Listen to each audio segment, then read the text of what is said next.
Welcome to another episode of Disguise Coverage, part of the Cover One Sports Network. I am Anthony. I am the host of Disguise Coverage. Find me on Twitter at pro__ant.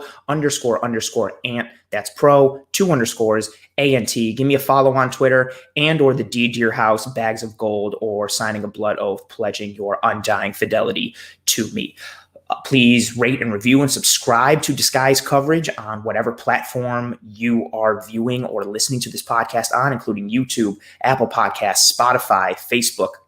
The reviews and the subscriptions are so important. I appreciate every single one of them. While you're there, check out all the content that is part of the Cover One Sports Network. We are the best people breaking down and covering the Buffalo Bills, giving you content week after week, day after day, all that fun stuff. This episode is titled Winning and Sustainability. What I really wanted to do this episode on was the fact that the Bills are 3-0 since I've been wearing glasses in these podcast episodes. Knock on wood. I don't want to jinx it, but I mentioned it last week. I put the glasses on for the episodes after the Chiefs game. We beat the Jets. I kept them on that next week. We beat the Pats. I kept them on last week. We beat the Seahawks. I'm not looking for any type of praise or credit or critical acclaim for that. But I think the fact that I've been wearing glasses every week is the reason that the Bills have turned things around and have won their last 3 games these past 3 weeks. So again, I mean, am I a hero? Some people might say that, but I don't want to toot my own horn. But I'm wearing glasses again, knock on wood, or knock on this table, whatever it's made of. I think it's plastic.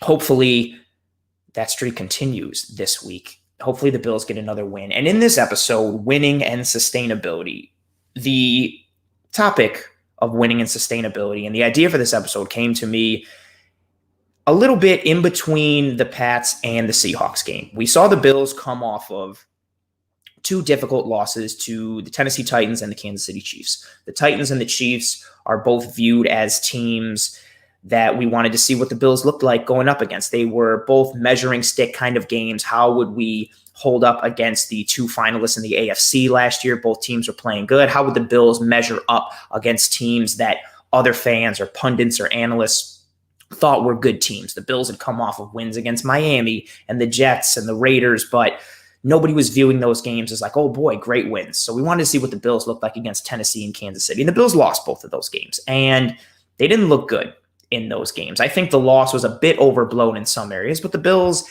for all intents and purposes, they didn't look good. It wasn't what we wanted to see.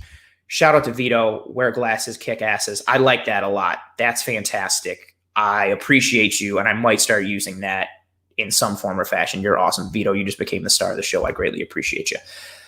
So the Bills didn't look good coming off of the Chiefs game and the Titans game. And then we came into that Jets game, and the Bills won 18-10. And the talk after that game was, yeah, they won, but it was only 18-10. They didn't look great. They didn't succeed in the red zone. The defense got victimized a bit here and there in the first half. They gave up some big runs. And then the Pats game came, and the Pats came limping into that game, very wounded, both in terms of on-field availability, in terms of injuries and depth charts and COVID things and all these type of roster things, but also just in terms of playing and execution. They got smacked by the Niners right before the Bills. And so the thought was, okay, the Bills come into this game, kill the Pats, let's boost that confidence back up. And the Bills didn't kill the Pats. It was a very close game. And the Bills won that game on basically the last play of the game when Zimmer forced that fumble on Cam Newton. So we came out of that game, and there was a lot of talk on social media amongst all the people who I follow and engage with, and even some talk in my own personal real life with friends and family of, man, like those wins were just uninspiring. They didn't look good. And there was worry. Then the Bills beat the Seahawks this past week. Seahawks, a legitimate Super Bowl contender. They were the top seed in the NFC going into that game at 6-1. Russell Wilson, not only an MVP candidate, but I would say MVP favorite by far. And the Bills came into that game and they held their own, and the offense went blow for blow with Seattle. They put up 44 points. I think the defense played very good. We saw a final score of 34-44 in favor of the Bills, but that one touchdown was garbage time for the Seahawks, and the other touchdown, that touchdown to Moore, was pure blown coverage. Not that those don't count, but for all intents and purposes, the Bills defense played really good. They got after Russ. They hit him a lot. They got sacks. They got takeaways. They weren't fluky takeaways. They were the result of good scheme, good execution, good effort, both in terms of the coaching staff and the players on the field. And now that thought of who the Bills can be this year has started to turn a little bit. The last couple of episodes we've done here on Disguise Coverage have talked about what the Buffalo Bills identity is for 2020 and how the Pats game and the Seahawks game, the Cardinals, the Chargers, the Steelers, how those games would define who the Buffalo Bills could be. Good point, Travis. They didn't go blow for blow. They bullied Seattle. You could say that. They passed all over them. They did whatever they wanted. And the Lone Wolf's point here, we were missing a lot of pieces in that Titans game, but I do hate making excuses. Granted, the Bills have been missing pieces for a decent amount of year. They've had injuries. Milano, I don't care that it's even just one guy. He is the second most important person on that defense. Tre'Davious White has been banged up. Him missing in that Titans game was a very big factor. There have been a lot of factors for the Bills. But in all the talk, everything that it comes to, when it comes to talking about wins and it talks about, how they won this game or how they won that game, that's where it led me to this thought of winning and sustainability. And in getting into that, be prepared for me to use the word sustainability a lot in this episode. If you were playing like Disguise Coverage Bingo, that would be a big square. Also words like qualitative or qualitatively or quantitative or quantitatively, all those kinds of things. Lone Wolf, do the Bills have an identity yet? Yes, and we're going to get into that. So be prepared for me to use those words, Disguise Coverage Bingo. Those are the big ones for this episode. But there's a difference between winning and sustainability. You can win games, but not win them in a sustainable fashion. There is a big difference. And in looking at the Bills right now, I think what we all want from a fan base perspective, going into this year was no longer an acceptable year for the Bills to just win games. I think as a fan base and as a team, the bar has been set higher. The expectation level has been set higher. This team is no longer we're just happy to be here kind of team. This is not the playoff game against the Jaguars where it was like, if we win, cool. But hey, man, we broke the drought. We're in the playoffs. This is fun. Let's see what happens. Even last year, I think there was a decent amount of people. I know majority of people were heartbroken that we lost to the Texans and we should have beat them. We should have been a Final Four team in the AFC. But there was a decent contingent of fans and people who were like, it was still only Allen's second year. Let's see what he does going into next year. Let's see what 2020 looks like. How do we build? How do we go from there? That doesn't exist anymore. The expectation this year, I think for mostly everyone, and I say mostly, I say like 95% and up, the expectation was win the AFC East and get at least one playoff victory. And I still think there would be probably about 60 to 70% of fans that would expect a conference championship appearance going into this year. And then especially with the way the Bills started out. And that's where the winning factor and the sustainability factor comes in, because it's no longer just about winning. It's about sustainability. The Bills winning games and how they look in those games, because we want to project how they're going to look for the rest of the year. We want to project what they're going to look like in the playoffs against top tier teams in the AFC and potentially in the NFC if the Bills somehow make a Super Bowl. It's all about that sustainability factor and being able to continue to win. Winning in and of itself at the basic level is equal in all terms, quantitatively, in terms of if you win a game 28-27 versus winning that same game 28-0, it doesn't matter in the win column. Either way, you get a win. It is the exact same thing. It's quantifiably equal. A win is a win. Game one of the season, you win 28-27, cool, you're 1-0. If you win that game 28-0, cool, you're 1-0. If you win it by running the ball, you're 1-0. Passing, 1-0. You get my point. It's the same quantifiably. But where the wins differ is in terms of their qualitative value, the quality of a win. For example, a win this year versus the Chiefs in the 2020 NFL season has much more quality and much more qualitative value to it than a win versus the Jets. And that's because the Chiefs are seen as a good team. They won the Super Bowl last year, and being able to go up against a fellow opponent that is good, that has quality, and being able to hold your own and beat them adds quality to you. And it's an indicator of sustainability going forward. And that quality of win and that qualitative value, a lot of things go into it. It plays into perception, it plays into projections, and it plays into sustainability, which we're going to get into. But it also plays into emotion.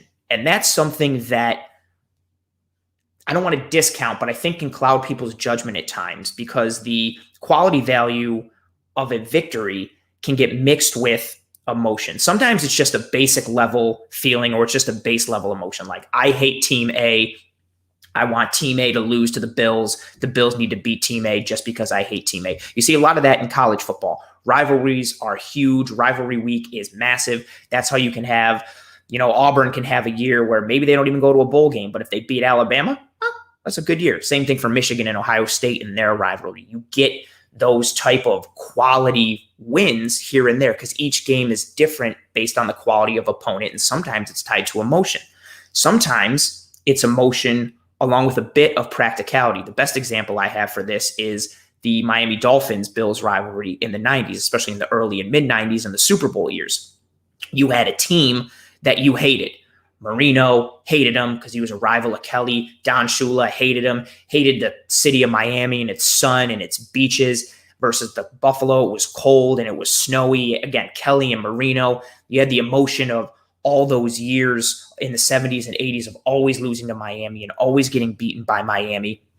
But then you also had the practicality aspect of Miami was a good team. They were a threat to the Bills in the AFC East, and they were a threat to the Bills in the AFC as a whole. So beating them was a quality win because, one, it felt good. It made you feel better emotionally because you beat a team that you probably hated. But it was also good from a practicality standpoint because you beat a good football team and also increased your chances of winning a division and potentially getting home field advantage and having a better matchup in the playoffs. Quality of a win, again, is influenced by perception. It's influenced by projections. And all of those, again, tie into sustainability. Going to that second Jets game. Again, the Bills win that game 18-10. Think about how much better you would feel in that game. Again, going back to it, not knowing now where the Bills end up beating the Pats and the Bills beat the Seahawks, but how much better would you have felt after that second Jets game if the Bills came away winning that game 48-10 instead of 18-10? Because with the Bills winning 18-10, the projections are and the perceptions are after that game, well, the Jets are terrible and the Bills should have beaten them by more. And if you can't dominate a bad team, what are you going to do if you get into the playoffs? What are you going to do if you have to face the Raiders again or face the Chiefs again? If you can't dominate a bad team, what do you do when you come up against the good teams? If you can barely scrape by and not execute against a bad team, what are you going to do against the good teams? What are you going to do when you face New England or the Steelers or the Seahawks or even the Niners if they get a little healthier? That was a lot of talk we heard from a lot of fans and a lot of analysts and a lot of media markets and a lot of content creators. If you could barely get a win and barely eke out a win against a bad team like the Jets, no offense, what were you going to do against the better teams, against the teams that were really going to bring it, that you have to prove yourself against come playoff time and come potential championship time? All of that disappears if the Bills come out of that game and kill the Jets, because that game didn't have a lot of qualitative value. That game didn't really mean anything for sustainability if you barely beat them. Because if you're playing a bad team like the Jets, the expectation is you beat them. And you have to destroy them and dominate them because their quality isn't there. And therefore, just beating them doesn't add any credibility. It's the same thing almost in comic books and with superheroes. If you get Batman and Batman just beats up some thug on the street, whatever, he's Batman, that guy's some thug, who cares? You expect Batman to win that fight 10 out of 10. It does not matter. But if Batman goes up against the Joker, okay, you want to see what Batman can do against the Joker. And then Batman's credibility goes up when he beats someone like the Joker, because the Joker is someone who's going to test you mentally, he's going to test you physically, and by being able to beat someone like that, it raises the credibility up of the superhero. You see that in books, movies, TV, all that kind of stuff. And it's the same thing in sports. Facing a quality opponent and beating a quality opponent raises your game. And in those games, just beating them, just beating a quality opponent. If you had just beaten the Kansas City Chiefs, that's fine. If you win by 1 point against the Chiefs are a really good football team, you got the win, that's most important. There's quality in that because you played a quality opponent. So the win has qualitative value. But the Jets, when you face a bad team like the Jets, just beating them isn't enough. You have to destroy them. You have to pound them into the dirt. And especially for a Bills fan base, let's be honest, there's still a ton of paranoia creeping into our brains. How many of you out there, after we barely beat the Jets, or just won 18-10, or just beat the Pats 24-21, how many thoughts did you hear or see on social media that were like, oh, here we go again? I don't know why I let myself get my hopes up. I don't know why I got excited for the season. The Bills are who I thought they were always going to be. We couldn't beat Tennessee. We couldn't beat the Chiefs. We just barely beat the Jets. Now we just barely beat the Pats. It is what it is. If we win the division, cool, but we're probably not going to do anything. That paranoia is so ingrained in Bills fans, and it probably will be for forever, even if the Bills win a Super Bowl. Speaking for myself, the Bills could win the next 7 Super Bowls in a row. I will never feel confident in a Bills victory ever in my life because I've had my heart ripped out and torn apart and stomped on so many times in my life. I've had so many moments of just pure, utter defeat and agony that I will never feel confident. The Bills could be up by 100 with a minute left in the game, and I'll be like, they still might find a way to lose this or let this slip through their fingers. I won't feel confident. And I know there's a lot of fans out there that feel that same way. And so when we see the Bills play any opponent, if that opponent is viewed as being bad, the Bills need to crush them. Because if they don't, we're going to feel that, oh man, maybe they're not as good as we thought they were. And if we play a good opponent and we get destroyed, or we don't come out and look good at all, like we did against Tennessee, a little better against Kansas City, but we still got beat, it's easy to let that doubt creep in and be like, okay, this is, the Bills are who we thought they were. We don't feel good about them. That paranoia is going to creep into you. And I know that was talked about a lot with the Jets and the Patriots. And I say all that, you see my notebook there. I say all that to say this. There's a difference between winning and sustainability, because of the quality that can be attached to wins. Wins with more qualitative value, i.e. more quality, allow for more hopeful projections of sustainability in terms of continuous winning and winning a championship. Because again, for the Bills, it's not good enough just to be here anymore. And that's what I want to get into with these last 3 wins for the Buffalo Bills, i.e. playing the Jets, playing the Pats, and playing the Chiefs. We came away from that Jets game thinking, Bills only won 18-10. They didn't look great. We came away from that Pats game thinking we did not look good defensively in the second half, especially in the fourth quarter. Maybe we got lucky getting that strip of Cam Newton. And then the win against Seattle came. And since that win against Seattle, I think the thought process has changed a little bit and people feel more confident because the quality of that win was high. We beat one of the NFC favorites. We beat a team that had the MVP favorite. Josh Allen looked great. The offense looked unstoppable. As someone said in the comments, we bullied Seattle. We did bully Seattle. They got run out of the gym. Granted, we were in a stadium, so that statement doesn't exactly apply, but you know what I mean. The last 3 wins, the Jets, the Pats, and the Seahawks, are wins that point towards sustainability for this Buffalo Bills team. Because each one of those wins came in a different form and a different fashion.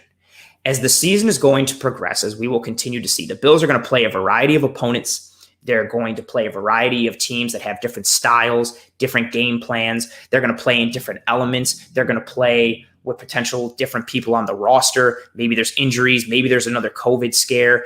There's going to be a variety of situations and games that the Buffalo Bills are going to play in. And in order to get to an AFC championship or get to a Super Bowl, you have to beat good teams and you have to beat a variety of teams. And to do that, you need to be adaptable. You need to be able to vary your game plan. You need to show versatility. And doing that is a sustainable thing when it comes to maintaining stability and sustainability in terms of winning long term. The New England Patriots, for the longest time, they're still even doing it now, although they're not having a good year this year. How many times did you see from week to week the Patriots would vary their game plan? Their running back usage was the most readily available example for that.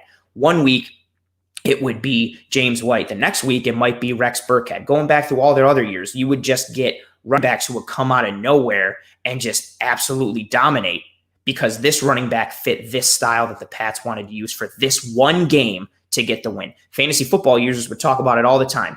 Running back A blows up for 120 yards and 3 touchdowns in week 8 and then never gets a carry for the entire rest of the year. The Pats would vary their game plan and vary their personnel from week to week to take advantage of the opponent's weakness that they were playing in that individual week. And that's what we've seen from the Buffalo Bills in the last 3 weeks. And I think when you initially look at the Jets game or initially look at the Pats game and you see, 18-10 or 24-21, and maybe even if you look at the stat line, there is the appearance of those wins lacking quality. But if you look at them holistically and in the grand scheme of the season and who the Bills are and can be, it points towards sustainability. The Jets game, I've said it multiple times. I don't care how bad the Jets are. Holding a professional football team, holding an NFL team to 4 total yards in the second half is tremendously impressive. The defense stepped up that game. What did we see in the New England game? The Pats came out. They played a ton of dime. They played a ton of dollar defense, meaning 6 and 7 DBs on the field. So the Bills came out and they ran the ball. They ran the ball 38 times in that game. They only passed 18 times, and they ran for 190 yards. They ran the ball up and down the field on the New England Patriots, pinpointed a weakness, which was the Pats scheme, and they took advantage of it, ran against those dime and dollar fronts, ran against their front 4, their front 7 in the box that were either undersized or just not good enough, and they ran through them. They didn't need to pass. You come through the next game, in that Seattle game, you're facing a team that is on a historic pace of being arguably the worst pass defense of all time in a single season NFL season. And the Bills came out and they threw it 38 times and they ran it 19 times. And 19 of those runs came on the final drive of the game for the Bills when they were just straight chewing up the clock and kneeling and running Zach Moss just to run out the clock and get out of there with the win. So the Bills almost passed 3-1 in terms of their pass to run ratio against the Seahawks. Meanwhile, the previous week, all they did was run the ball. And the previous week, they looked better against the Jets than we thought with their aerial attack. They just didn't capitalize in the red zone. They had some turnovers that were very much less than ideal and very much ill-timed. But the Bills have shown a capacity to tailor their game to the needs of the individual team that they are playing against. And that, to me, just speaks to sustainability. If you can go from week to week and know that, okay, this is the opponent we're playing this week, here's what they're bad at, here's how we can change what we're doing to attack the hell out of what they're bad at, that's fantastic. And the Bills are going to need to do that as the season progresses, because once you get into the playoffs and once you play good teams like the Chiefs and the Titans, unfortunately, I hate the Titans, and the Ravens are still out there. I know they haven't looked good or looked like what they were last year, but they're still a good team. When you play those good teams and when you play in the playoffs, matchups are so key. There's so much tape available by the time you get to the playoffs. You've got 16 weeks of game footage that your opponent has on you, that they can scheme against, that they can tear apart and figure out, okay, here's what their audible sounds like for this. Here's what their call is for this. Here's what they like to do if they anticipate a zero blitz. So many opportunities to play mental games with your opponent. There's so much tape that these coaches have and so many ways to pick you apart. You need to be readily available to come into a game with a game plan that might shake things up. And if it doesn't work in the first quarter, you might have to change a little bit. And if it doesn't work in the first half, you got to change at halftime. You have to adjust. Sometimes those adjustments are game to game or week to week. Sometimes they're from play to play or drive to drive or quarter to quarter. But regardless of the time frame and the sample size you're going with, what the Bills have shown, both offensively and defensively the last several weeks, is their ability to adapt and change their game plan and make their primary focus attacking an enemy's weakness and attacking what a team is vulnerable against. And that is so crucial to sustainability. Winning 3 weeks in a row in different forms and different fashions, again, that cannot be overstated. To be adaptable and be able to win in a variety of ways allows you to match up with a variety of situations and a variety of teams. Even take weather into a factor if we get into the playoffs. What happens if you're going through, appreciate it from Cover One account. Make sure to like this video and leave a comment for Anthony. Yeah, that would be tremendous. Likes are great for my ego. Comments are fantastic because they're also great for my ego. Let me know what I'm doing wrong. which is nothing. Let me know what I'm doing right. Also, if you're continuing to watch this live, feel free to throw more comments in. I love engaging with the comments and pointing things out and having conversations with everyone. So that's a great comment there. And as we go through the playoffs with the Bills, to get back to that previous point, there's so many opportunities for a game plan to change. Maybe, I don't know. Again, we're throwing out there with the Bills and how good they are as a passing team, which goes back to Lone Wolf's statement earlier in this episode that the Bills have an identity yet. The Bills' identity is they are an offensive football team. And in particular, they are a passing offense in terms of what kind of offensive football team they are. They are Josh Allen's team. He is the leader of this team in terms of like the stereotypical or kind of like metaphorical. He's our leader. He's our heart and soul. That's Josh Allen. But also he's the leader of this team in terms of output and production this year. With what he did against Seattle, he put himself back into MVP consideration. But for as great as Josh Allen has been, and for as great as Stephon Diggs has been, which is leading the entire NFL in receptions and yards, despite the fact that he has a game in hand on some other receivers, but he's still killing it. Cole Beasley has looked good. John Brown has looked good. The passing offense is good. The Bills are a passing offense. But what happens? Maybe the Bills have to play in Kansas City or play in Pittsburgh or play in Tennessee in the playoffs. Maybe the weather's terrible, or maybe they're even playing in Buffalo. Maybe there's a snowstorm, which could happen. Maybe there's extremely high winds. Maybe it's raining like crazy. Maybe there's sleet. Maybe there is some kind of condition that exists where the Bills, they can't pass as much as they want. Maybe they want to come out and they know, oh my God, we could shred this team through the air if we could come out and throw it 40 times. But maybe the weather isn't going to allow that. So you go into that game, can they win with the defense? Can they win with the run? And you need to have games where you can point to, oh, hey, you know what? They've won games with the run before. They've won games with the defense. We've seen that. Again, it's all coming through that concept of winning versus sustainability. If you're looking at a week-to-week win for the Bills, you got to tie them together. The quality of opponent is going to take a lot of things into consideration for when you're looking at the value of a win. And I understand it's easy to get lost in, well, this team's bad, so we should kill them. And if we don't, it's kind of disheartening because it's like, well, I've seen other teams kill this team. And it's all tying into sustainability because we want the Bills to continue to go further. We want the Bills to win a playoff game, win a Super Bowl. That is the large goal.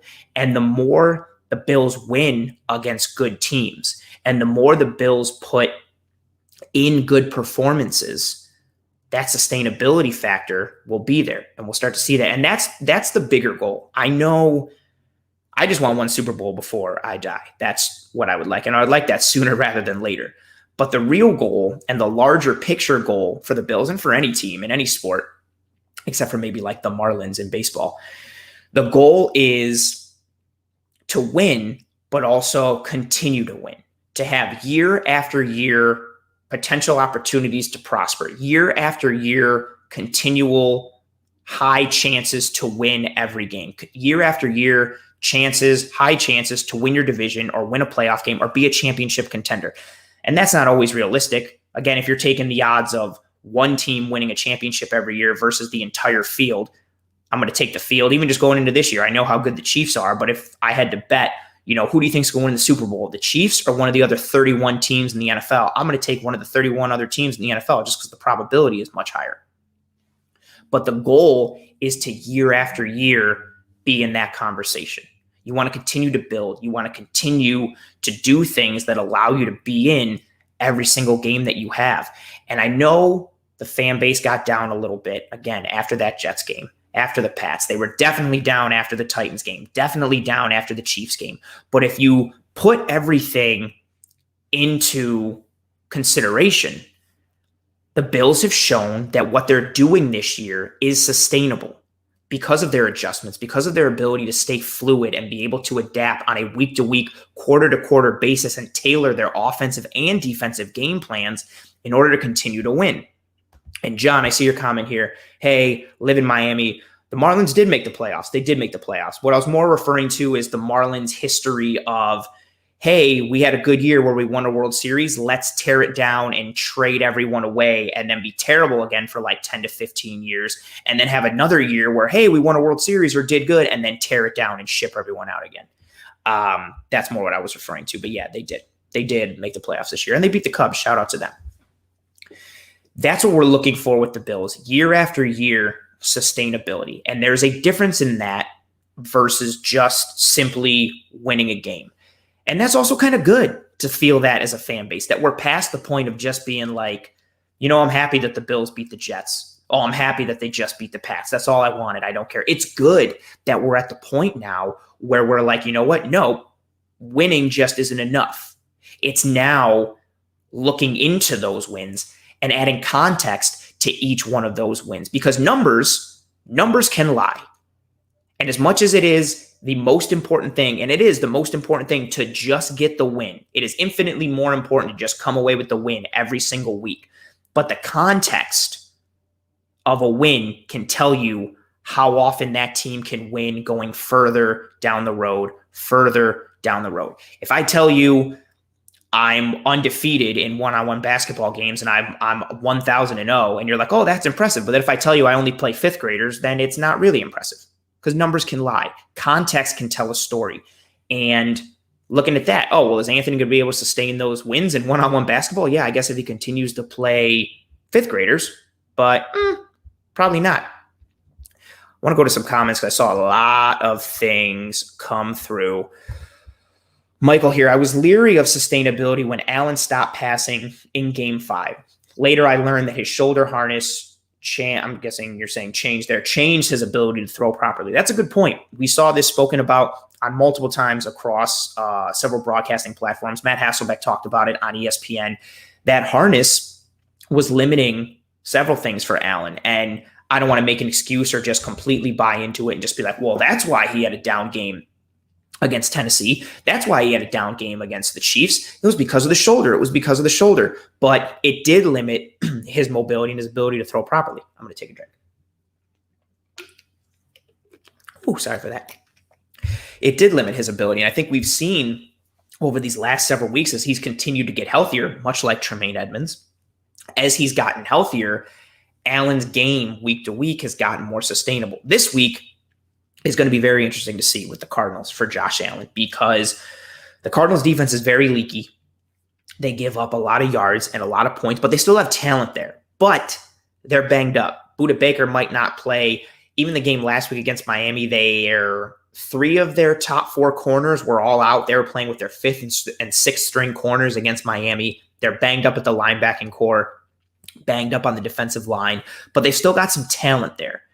But they do play a lot of man coverage, which the Bills can exploit, and they have all year. So this game is going to be another interesting one for the Bills offense, but it should be one where Josh Allen, again, should be able to sustain his passing numbers and continue to go forward, to your point.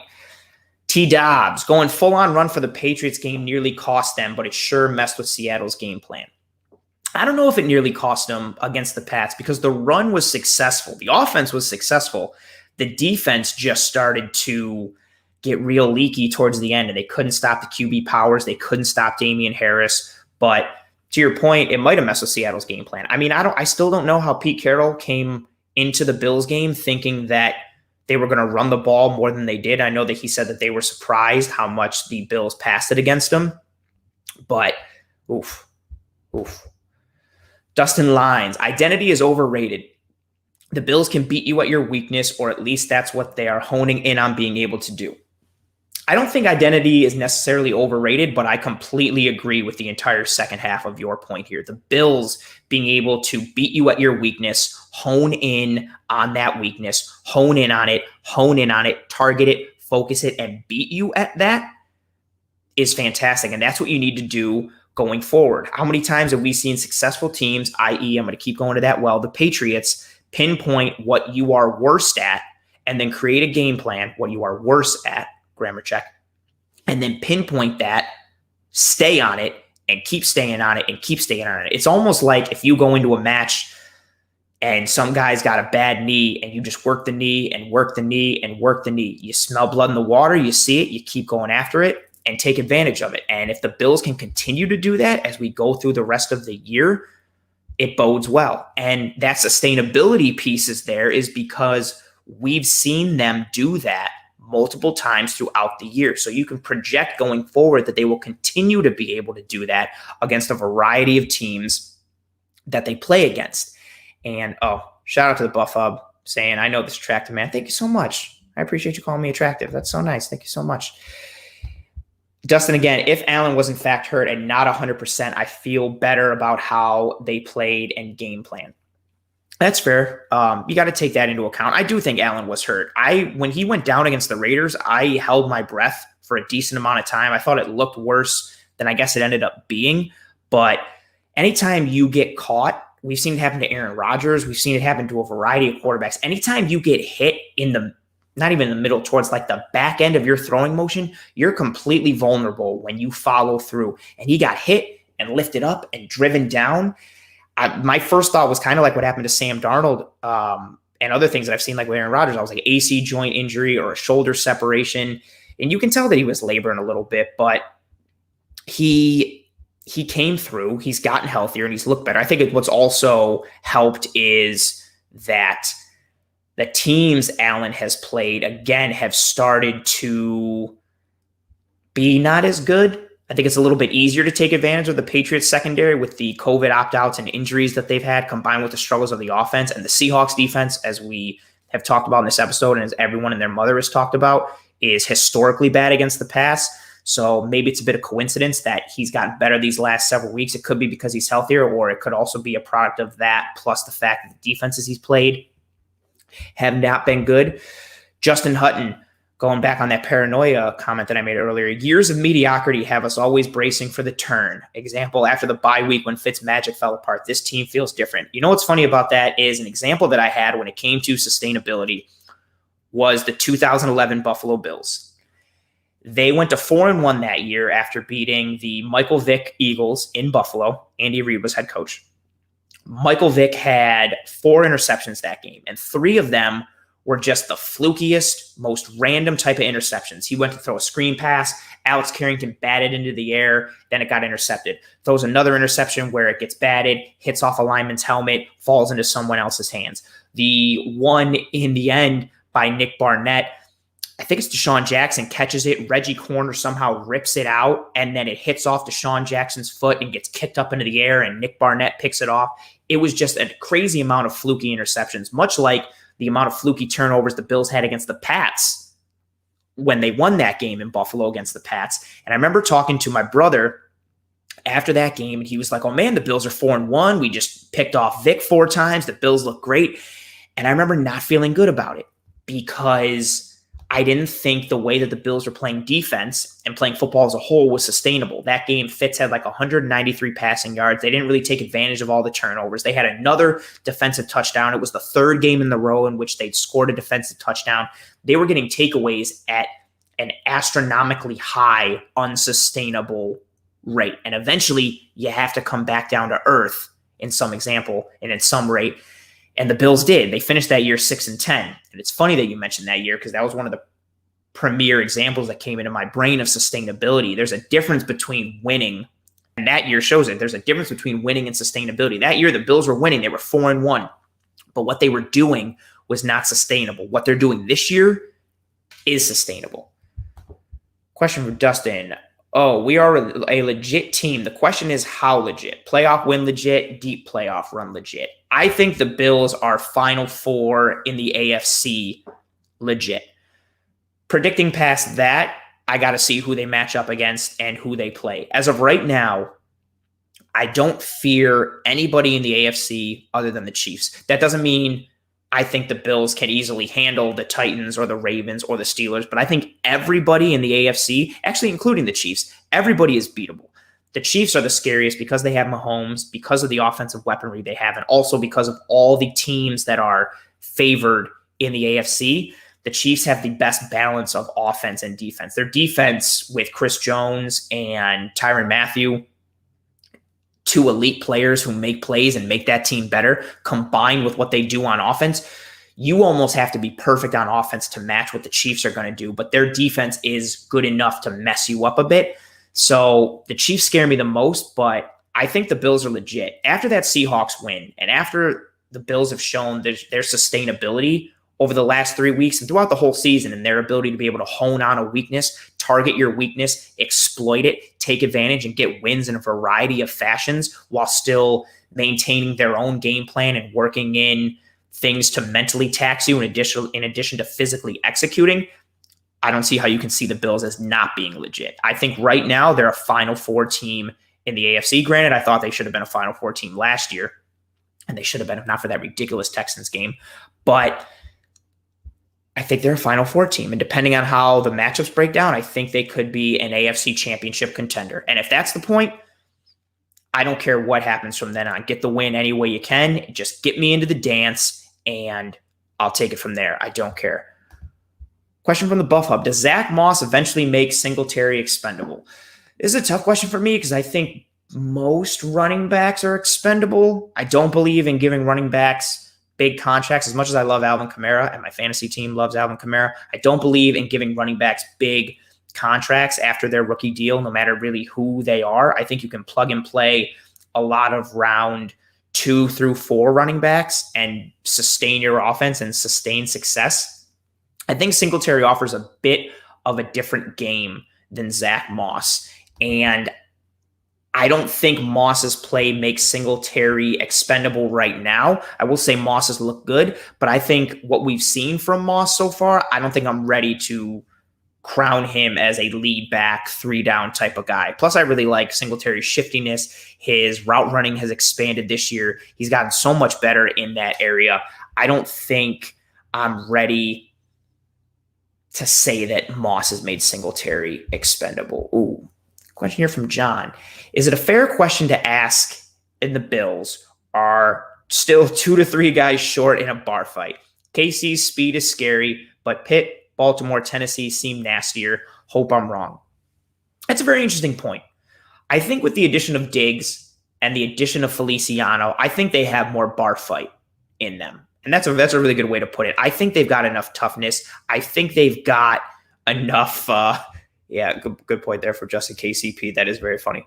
I think they've got enough toughness to go toe-to-toe with anybody. I know Pittsburgh's nastier. I know Baltimore's nastier, but I think the Bills are nasty enough to hold their own with anybody. I don't think any team is coming to play the Bills, whether in Buffalo or the Bills are on the road. I don't think anybody's punking the Buffalo Bills, and the Bills are a soft football team by any stretch of it. I think just if you look at Josh Allen, the joke's all offseason where he's got some dog in him. Allen is tough. Diggs is tough and brash and outspoken with his toughness. Feliciano is mean and nasty. Cody Ford is mean and nasty. I think we've got enough. I won't say we're the toughest team in the NFL, but I don't think we will be out-toughed or punked in any game that the Bills play. That was a very good question. Ooh, how do we afford Stephon Diggs' new contract and still pay Josh? This is a really good question, Justin, and I feel like it's a long answer, which I don't think I have enough time for on this, but I appreciate the question. I'm less worried about Diggs' contract and what we're going to be able to do with Matt Milano, potentially Darrell Williams. He's had a very good year for the Bills this year at right tackle. He made PFF's midseason All-Pro team. That's really cool. He's really locked down that right side. Maybe he gets a big deal. We still got to see what happens with Tremaine Edmonds. The Bills are going to pick up his 5th-year option, but does he get a long-term deal after that? How do all those contracts coalesce? I know Diggs' deal is a bit hefty now, and if he continues to produce at the level he has, he's going to get paid. We're going to see what those receiver contracts look like, but I think if it's that important, they're going to afford Diggs and they're going to afford Josh, which easily can happen. But if those things start to happen, you're going to start to see more 1-year deals or rental players or rookies plugging holes at other positions on the field, i.e. offensive line, maybe even linebacker. You got to see what the Darrell Williams contract and the Matt Milano contract is going to look like going forward before we can put a hard stamp on it. Also got to see what the salary cap looks like. I know the projections are around 175 for next year. Maybe it goes up. Maybe it's even lower. We got to see what 2022 looks like, 2023, all of that. But that's a fair question. Oh, another good thing from John. Last post, sorry to overpost. Never apologize for overposting. Everyone's posts are fantastic, and I love all of them, and I love the interaction. Can we give Darrell Williams a shout-out? Right tackle now with strength, not a joke. Yeah, I just mentioned it. He's having a really good year. He's added stability and sustainability. I just want to throw that in there. To the right side of the line and protecting Josh Allen, a really good get. Someone that I think a lot of people just made jokes when the Bills got him, like, oh, ex-Panther, took a flyer, whatever. But he's come in and he's to your point, made right tackle a strength. And I think that's awesome. Going through more comments, more coming through. Another one from Justin. The Seahawks win came on the back of 4 turnovers, though. Is that sustainable? Yes. Ooh, and the Buff Hub also had another comment here. Do the defensive takeaways look to stay sustainable? You can't always plan for takeaways. I don't think expecting to get multiple takeaways, let alone 4, is sustainable every week. But I will say the manner in which those takeaways came can be sustainable. You look at the Tre'Davious White interception. That was 3rd and long. That was Tre'Davious White reading the eyes of Russell Wilson, falling back off of his coverage in the flats, reading the eyes of Russ, knowing where the first down marker is, and then making a play on the ball. That type of thing can happen every week. The Jerry Hughes strip of Russell Wilson. The Bills, Eric Turner from Cover 1 did a fantastic breakdown of that strip sack of Russell Wilson. The Bills rushed Russ in a specific manner to get at his launch point and his end point and his backdrop that forced him up into the pocket. And the way Oliver scraped over, it forced Russ towards Jerry Hughes. And Jerry Hughes made a legit play. He went for that ball. He got it. You can't guarantee that's going to happen every week, but the potential of it happening is decently sustainable. The A.J. Klein strip sack, I did a video breakdown of this on the old Twitter. Bills came out in that double A gap pressure look. They faked out of it with Hughes and Addison in each one of those A gaps respectively. Hughes really sold it. He was twitching his back leg. He was leaning. Both he and Mario Addison dropped out into coverage. Saron Neal did enough on the outside to make Russ think twice about throwing the out. He held the ball for a split second too long. A.J. Klein came free off the edge, nailed him, stripped it. That's a result of scheme and personnel assignment and doing things to confuse the offense. That is sustainable. And then the Jordan Poyer interception, ironically, looked almost exactly like Micah Hyde's interception against the Pats last year and Tom Brady in Buffalo. But that's Poyer making a play. That's him dropping off of his man because he's reading the eyes of Russ. He's seeing what's going on, and he's making a play. I'm not going to say that's all the way sustainable, but I think the way each one of those takeaways came, it wouldn't be out of the ordinary to see takeaways come like that in future games. Ooh, love the comment from John here in the $5 donation in addition to the 10. Awesome, John. Love you. Jordan Poyer needs a lot more respect from national press. That guy is an absolute animal. Love the way he plays. 1,000%. I picked this comment because it literally tied into what I was saying about Jordan Poyer. Poyer doesn't get enough respect from the national media. And in honesty, I don't think the Bills still get enough respect. People are talking about on NFL Network and other publications like, oh, if the Bills beat the Cardinals, I'll feel more confident in who the Bills are. You're not going to be able to make some people happy. And Poyer, for as good as he's been, I think he's playing at an all-pro level this year for the Bills. It'd be fun if Budda Baker plays, although I'd rather have him not play for the Cardinals because he's a very good player. But having Budda Baker and Jordan Poyer in the same game, both safeties are playing at all-pro levels this year. Poyer does so much in helping the Bills defense disguise coverages, and present different looks up front. He functions really well around the line of scrimmage. He can blitz, he can cover in the flats and in the hook curls. He can drop deep and play in a 2-high or even rotate into the free along with Michael Hyde. That's a great point. Jordan Poyer does need a lot more respect from the national press, and I wish he got it, but I also kind of don't. I like the whole Buffalo be a secret thing and being kept a secret, and I like that. I also don't want our guys to get too much recognition, and then when they come up for free agency, they want big contracts. Like, as terrible as it sounds, the Matt Milano injuries, if that helps him come back to Buffalo on a cheaper contract, I don't want to say I'm all for it, and I feel bad saying I'm all for it, but I'm kind of all for it. Another comment from Dustin. I'm just going to get to these last couple and then call it a night tonight, folks. Did we talk about A.J. Klein went from the worst player I've ever seen to an AFC defensive MVP in a week? This speaks to the adjustments the Bills defense made, and again, why that leads to sustainability in the theme of this episode. A.J. Klein, the last couple of years for New Orleans, he's gotten progressively worse in coverage, which is understandable, but he's been successful when coming downhill in the run game and in the passing game, blitzing off the edge. And what we saw in that game last week for the Bills was A.J. Klein do a lot of blitzing. He was on the field for a lot of snaps, but he pass rushed a lot. He was coming downhill. He was coming downhill, going at the running backs, going at the guards, going after Russ. They used him in an aggressive fashion instead of not putting him in as many coverage situations like they had the weeks prior.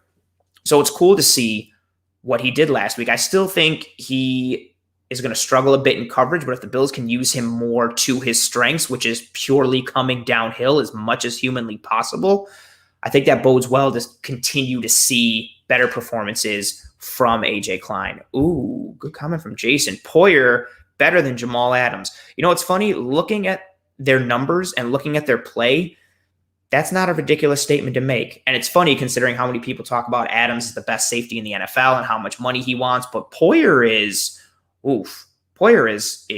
up on his level and nobody really knows it. Nobody really talks about it. Yeah, it's a pretty cool thing.